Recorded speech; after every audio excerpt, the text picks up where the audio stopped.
بسم اللہ الرحمن الرحیم۔ ٹیل پوائنٹ کے ناظرین السلام علیکم۔ کبھی کبھار ہماری آنکھ اچانک کھل جاتی ہے اور یوں محسوس ہوتا ہے جیسے کوئی ہمارا گلا دبا رہا ہو۔ ہمارا جسم کام کرنا چھوڑ دیتا ہے اور ہم شدید خوف میں چلے جاتے ہیں۔ اس کیفیت کو 3 حصوں میں تقسیم کر کے سمجھنے کی کوشش کرتے ہیں۔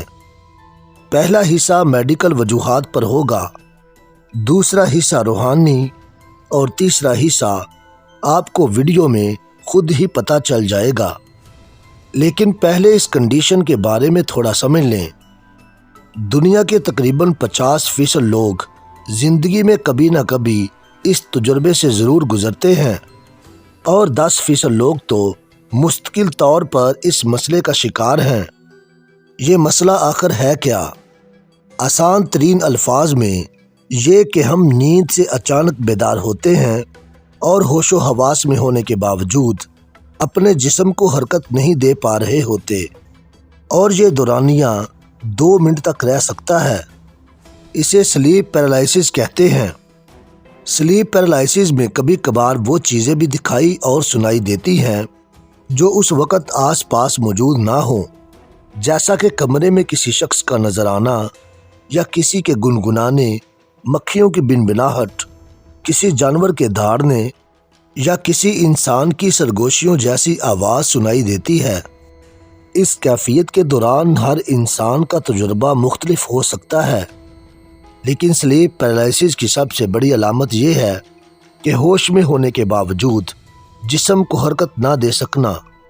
سلیپ پیرالائسس کا تجربہ ہوتے ہی ہمارے ذہن میں سب سے پہلا خیال جنات کا آتا ہے، اور بالکل ہماری طرح باقی دنیا کے لوگ بھی ایسا ہی سوچتے ہیں۔ اور اس سے پہلے کہ میں آپ کو سلیپ پیرالائسس کے بارے میں تفصیلاً بتاؤں، آپ ذرا باقی دنیا کے سلیپ پیرالائسس کے بارے میں رائے جان لیں۔ افریقہ کے کلچر اسے کمر پر بیٹھا شیطان کہتے ہیں۔ ترکی کی کہانیوں میں کیرابسن نامی بدروح ہمارا سانس روکتی ہے۔ تھائی لینڈ کے لوگ اسے فی نامی شیطان کی شرارت کہتے ہیں۔ چائنیز لوگ کہانیوں میں اسے پنجن کہتے ہیں، جس کا مطلب ہے جسم کو دبانے والا۔ جاپانی اور منگول کلچر میں اسے کیرا ڈھارو یعنی اندھیرے والا کہتے ہیں۔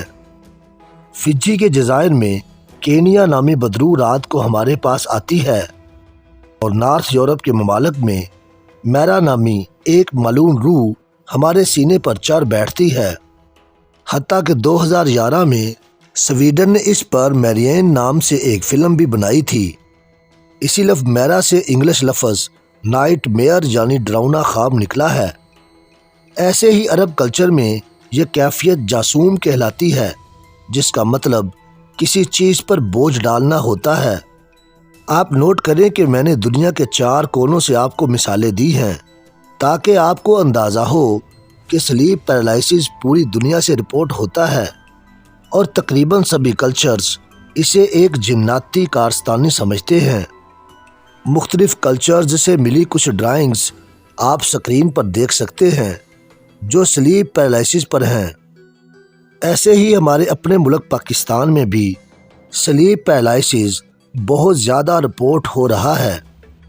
کشمیر کی لوک کہانیوں میں اسے گاڈی ویٹا کہا جاتا ہے، اور عام عوام اسے سایہ کہتی ہے، جبکہ جو لوگ جادو ٹونوں میں ملوث ہوتے ہیں وہ اسے ایک بختک نامی جن کا کیا درا مانتے ہیں۔ لیکن اس کی شاید سب سے زیادہ وضاحت شدہ مثال افغان کلچر میں ملتی ہے، جس کی مختصر کہانی یہ ہے کہ یہ حرکت خپاسا نامی شیطان کی ہے، جس کے دونوں ہاتھوں میں سے انگوٹھے غائب ہیں۔ اس وجہ سے وہ ہمارا گلا دبانے میں کامیاب نہیں ہوتا، لیکن وہ پوری کوشش کرتا ہے کہ اپنی انگلیوں سے ہماری سانس روکنے کی کوشش کرے۔ لیکن کیا جنوں بوتوں کے علاوہ بھی سلیپ پیرالائسس کی کوئی ایکسپلینیشن ہے؟ اور یہ نیند ہی میں کیوں ہوتا ہے؟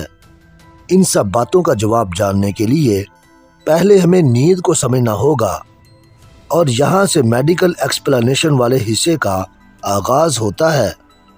نیند بیسیکلی ہمارے جسم کے مکمل سکون میں جانے کے بعد ریسیٹ ہونے کا نام ہے۔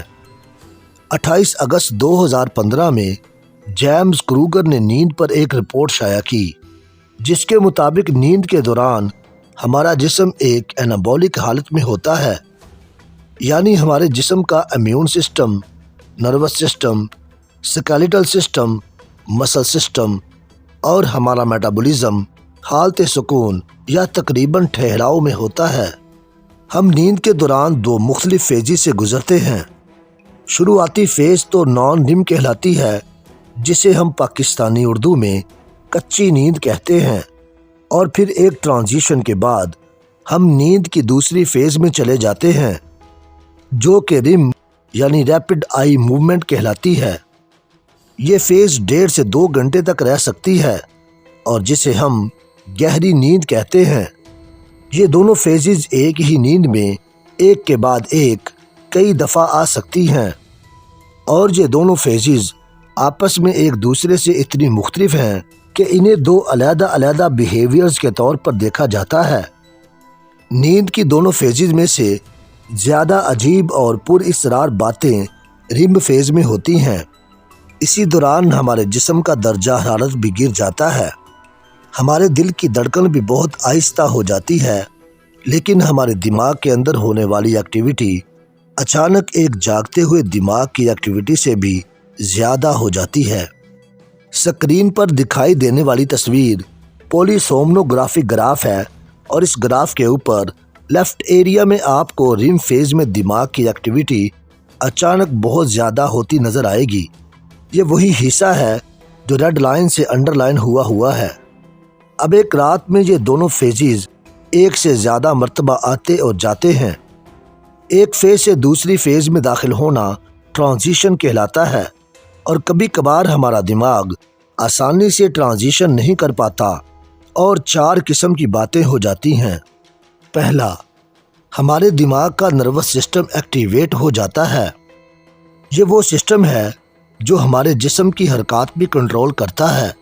اب نیند میں چونکہ جسمانی حرکات نہیں ہو رہی ہوتی اور دماغ ایک نہ ہونے والی حرکت کو حرکت سمجھ رہا ہوتا ہے، اس لیے ہمیں یوں لگتا ہے جیسے ہم تیر رہے ہیں۔ نمبر 2 مزید کیفیات پیدا ہو جاتی ہیں۔ یہ کیفیات ہیں ایٹونک سیزر اور ہائپوکلیمیٹک پیریاڈک پیرالائسس۔ ان دونوں کیفیات میں سب سے پہلے ہمارے مسلز متاثر ہوتے ہیں۔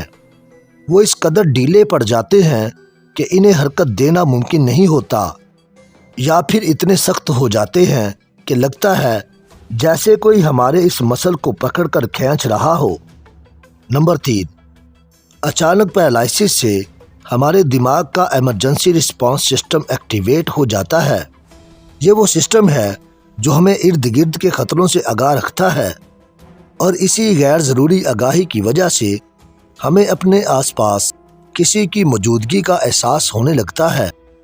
نمبر 4، اور اگر یہ تیسری والی کنڈیشن مزید ڈیولپ ہو جائے تو ایک بہت نایاب واقعہ وقوع پذیر ہوتا ہے، جس کا سائنٹیفک نام تو ویسٹیبیولر موٹر ڈس اورینٹیشن ہے، لیکن عام زبان میں اسے آؤٹ آف باڈی ایکسپیرینس کہتے ہیں۔ یعنی ہمیں یوں لگنے لگتا ہے کہ ہم اپنے جسم سے نکل کر اپنے آپ کو ہی بستر پر سویا ہوا دیکھ رہے ہیں، جو بیسیکلی کافی خوفناک سچویشن ہوتی ہے، اور یہ تھی سلیپ پیرالائسس کی سائنٹیفک وجہ۔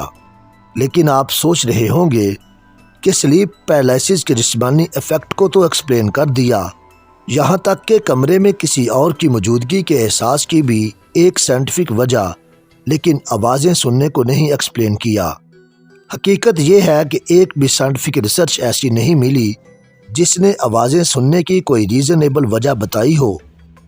ویڈیو کا اگلا حصہ ذرا دھیان سے سنیے گا، کیونکہ آگے ان سوالوں کے دلچسپ مگر ناقابل یقین جواب ملنے والے ہیں۔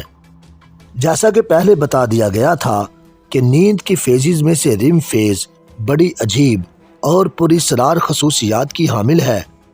دراصل صرف یہی وہ فیز ہے جس میں ہم خواب دیکھتے ہیں۔ ایک عام آدمی اپنی زندگی کے 6 سال نیند میں خواب دیکھتے گزارتا ہے، اور خوابوں کی سائنٹیفک اسٹڈی اونائرولوجی کہلاتی ہے۔ خواب کیا ہوتے ہیں یہ ہم انشاءاللہ دوسری کسی ویڈیو میں بیان کریں گے، لیکن فی الوقت میں چاہتا ہوں کہ آپ کو خوابوں کے بارے میں کچھ بنیادی باتیں بتا دوں، کیونکہ زیادہ تر لوگ جانتے ہی نہیں کہ اسلام نے خوابوں کو کس قدر اہمیت دی ہے۔ جیسا کہ ترمذی کی حدیث پاک کے مطابق سچے خواب نبوت کا 46واں حصہ ہیں۔ اس کے علاوہ مستدرک کی ایک حدیث کے مطابق سچے خوابوں کی صورت میں بشارتوں کا ملنا ہے۔ یہاں تک کہ سورہ یوسف تو حضرت یوسف علیہ السلام کی زندگی کے خوابوں والے واقعات سے بھرپور ہے۔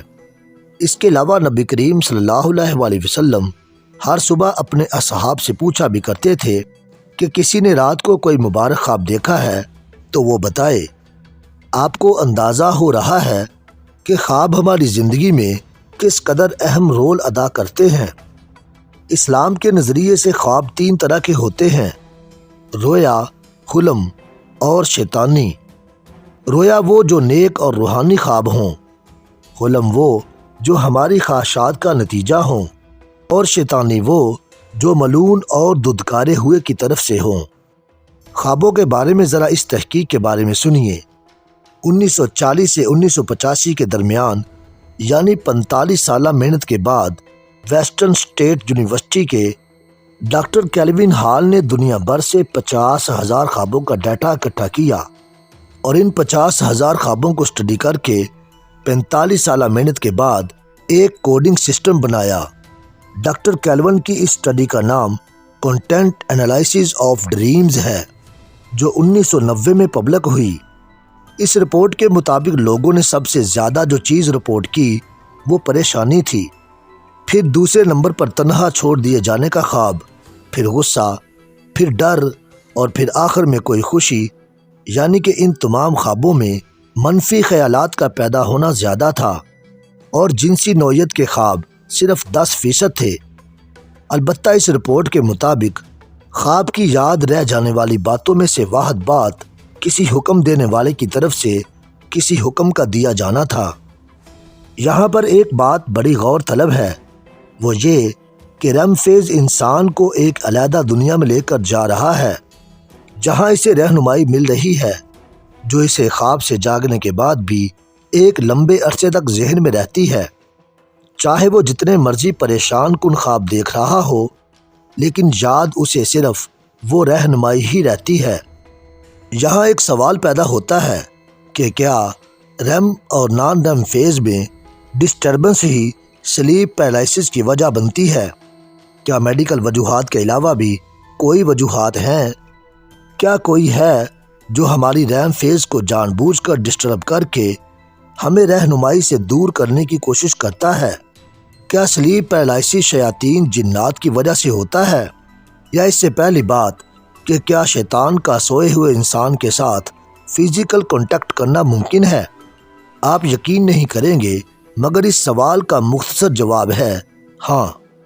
شیاطین کا سوئے ہوئے انسان کے ساتھ فزیکل کانٹیکٹ کرنا ازل سے چلتا آ رہا ہے، تب سے جب سے حضرت آدم علیہ السلام کا پتلا بنا تھا اور وہ 40 سال تک بے جان پڑا رہا، تب بھی شیطان آ کر انہیں دیکھتا تھا، انہیں آبزرو کرتا تھا۔ پھر بخاری کی حدیث کے مطابق شیطان سوئے ہوئے انسان کے سر میں گرہیں بھی لگاتا ہے۔ بخاری ہی کی ایک اور حدیث کے مطابق شیطان انسان کے کان میں پیشاب بھی کرتا ہے۔ پھر بخاری و مسلم دونوں کی ایک مشترکہ حدیث کے مطابق شیطان انسان کے ناک کے نتھرے میں رات گزارتا ہے۔ کئی ایسی احادیث ہیں جن میں شیاطین کے رات کے اوقات سے خاص تعلق کا بھی ذکر ہے۔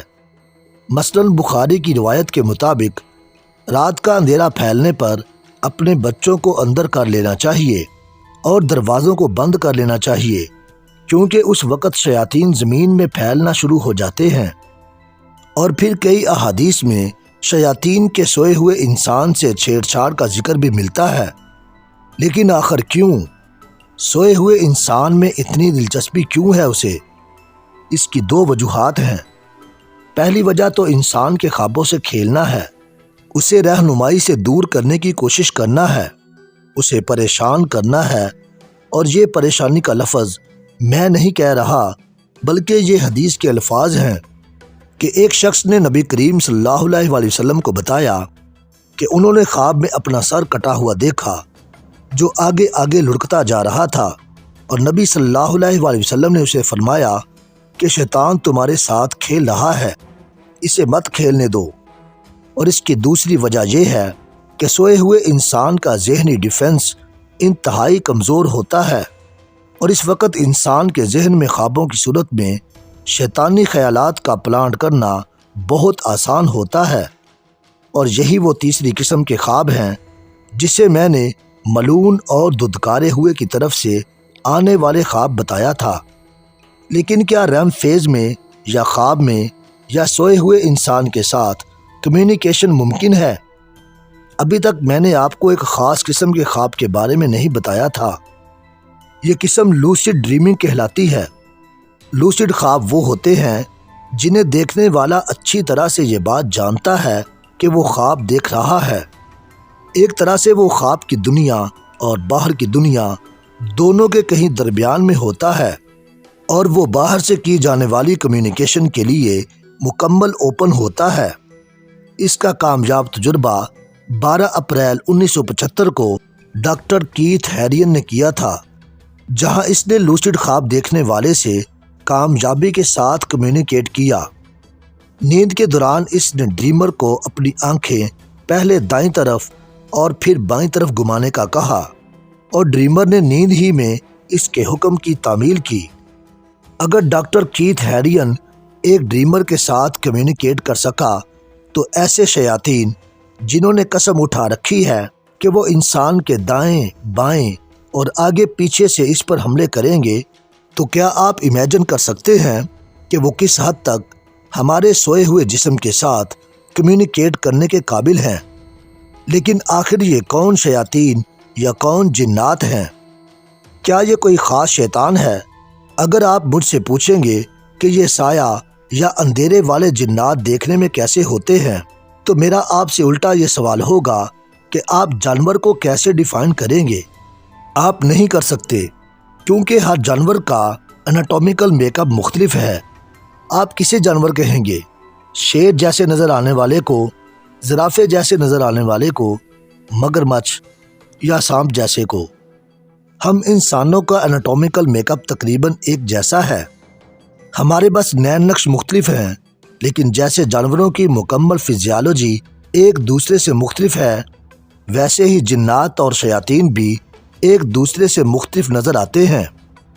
یہ اللہ تعالیٰ کی بہت ڈائیورس مخلوق ہے۔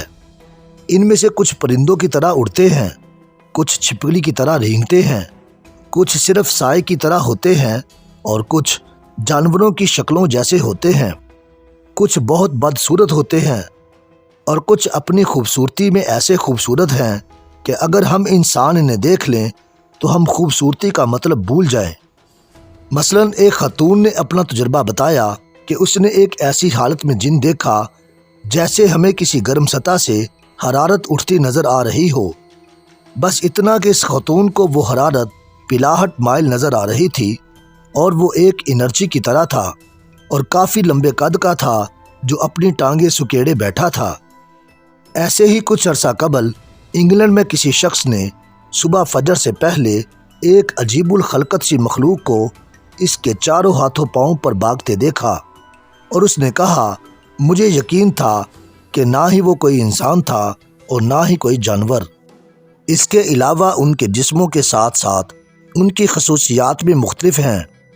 مثلاً ایک حدیث کے مطابق جس رات شیاطین نے وادیوں اور پہاڑوں سے نبی کریم صلی اللہ علیہ وآلہ وسلم کی طرف آنے کی کوشش کی، تو ان میں سے ایک شیطان ایسا تھا جس کے پاس آگ کا شعلہ تھا، اور پھر حدیث کے مطابق حضرت جبریل علیہ السلام نے نبی کریم صلی اللہ علیہ وآلہ وسلم کو حفاظت کے لیے ایک دعا بھی سکھائی۔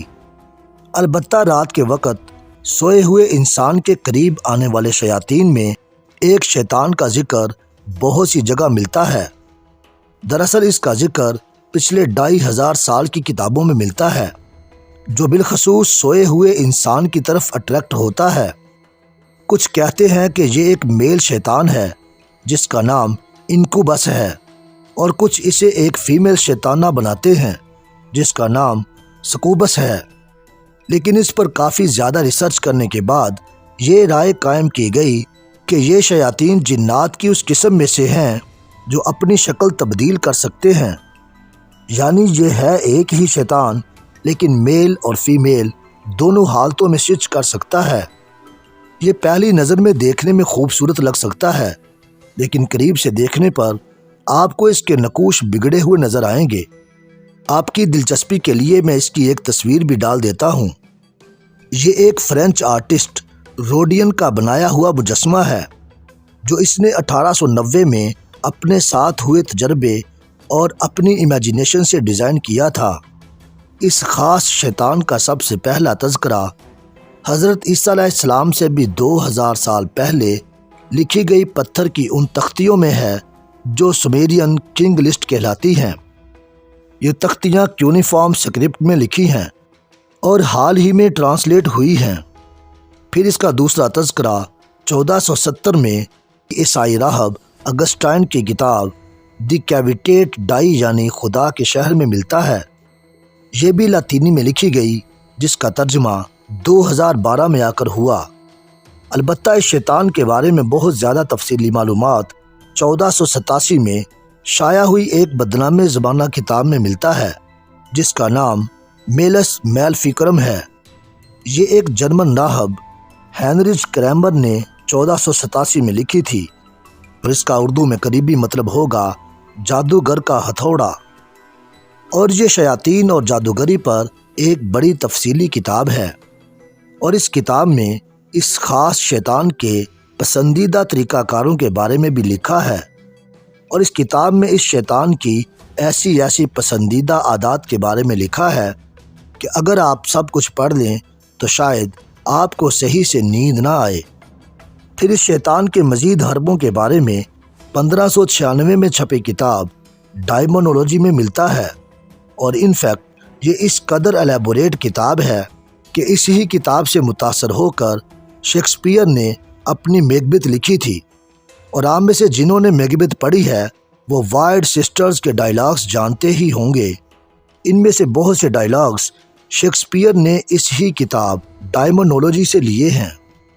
سوئے ہوئے لوگوں کی طرف اٹریکٹ ہونے والے اس شیطان کے متعلق مزید ذکر یہودی علوم کی سب سے بڑی اور مقدس کتاب زہر میں بھی ملتا ہے، اور آپ یقین کریں کہ اس میں لکھی ڈیٹیلز اس قدر مکروہ ہیں کہ وہ بیان سے باہر ہیں۔ یہ سچ ہے کہ شیاطین میں سے ایک خاص شیطان ہماری نیند میں آ کر ہمیں پریشان کرنا چاہتا ہے۔